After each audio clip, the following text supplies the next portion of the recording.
D'abord l'édito international sur Europe 1. Bonjour Vincent Hervouette. Mais bonjour Dimitri, bonjour à tous. On parle des résultats des élections européennes dans les 27 pays de l'Union. Vincent, vous nous dites que l'homme malade de l'Europe, c'est la France. D'abord, je ne sais pas si vous avez remarqué, mais on parle de la composition du Parlement européen une fois tous les 5 ans. Absolument. On s'y intéresse, c'est ce matin normalement, et ce matin tout le monde s'en moque. Mais bon, on se croyait à J plus sain, mais non, ça fait commencer, on est à J-21 en route pour la nouvelle cohabitation et tout le reste est insignifiant.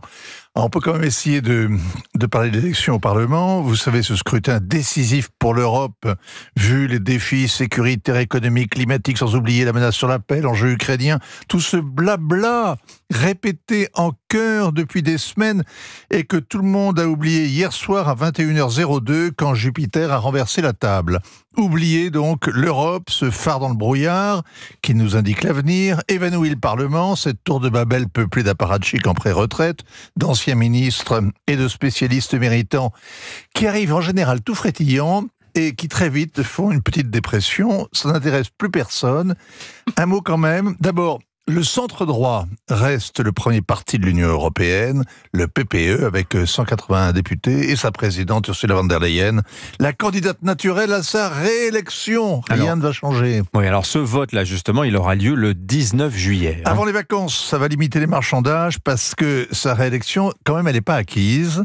Si l'on additionne les voix du PPE, des socialistes, des libéraux, la majorité est ric-rac. Il suffirait que 10% de l'ensemble aille à la pêche pour qu'elle soit virée. En général, ils sont beaucoup plus nombreux, les rebelles.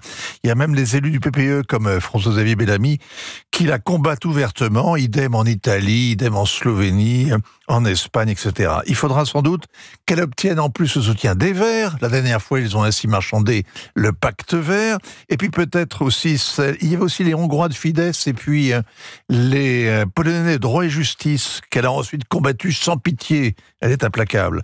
Elle va sans doute cette fois essayer de circonvenir les fratelli de Madame Meloni au risque de faire fuir les sociodémocrates. Bref, le PPE a gagné, mais sa présidente risque de tout perdre. Alors Vincent, on ne va pas passer en revue individuellement les situations dans les 27 pays, mais si on se concentre sur les pays les plus peuplés de l'Union, ça donne quoi ? Glissement à droite, toute. La droite arrive en tête en France, en Italie, comme en Hongrie ou aux Pays-Bas. Elle est deuxième en Espagne, en Pologne et même en Allemagne, malgré les scandales. L'AfD, l'Alternative pour l'Allemagne, écrase les sociodémocrates. Le chancelier Scholz a passé une soirée aussi médiocre qu'Emmanuel Macron.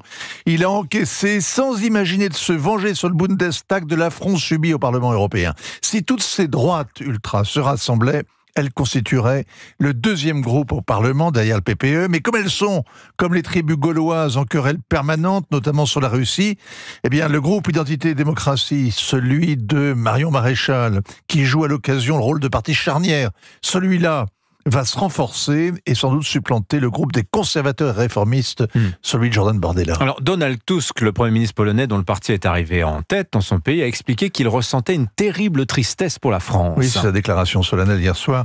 Et il est possible qu'il soit sincère. Si. La défaite d'Emmanuel Macron est d'autant plus éclatante qu'il ambitionne de jouer les premiers rôles en Europe. La crise politique qui vient de s'ouvrir en France fait la une ce matin de toute l'Europe. Il y en a même qui s'inquiètent pour les JO, devenu le cadet des soucis du gouvernement, puisqu'il n'y a plus de gouvernement. D'autres alignent la violence des faits divers de ces dernières semaines, la note de Standard & Poor's, le repli du Sahel sous les crachats, la révolte des agriculteurs, et ils en tirent une conclusion implacable. L'Union va mal, mais la France est pire. C'est elle, désormais, l'homme malade de l'Europe. Signature Europe 1, Vincent Hervouette. Merci beaucoup, Vincent.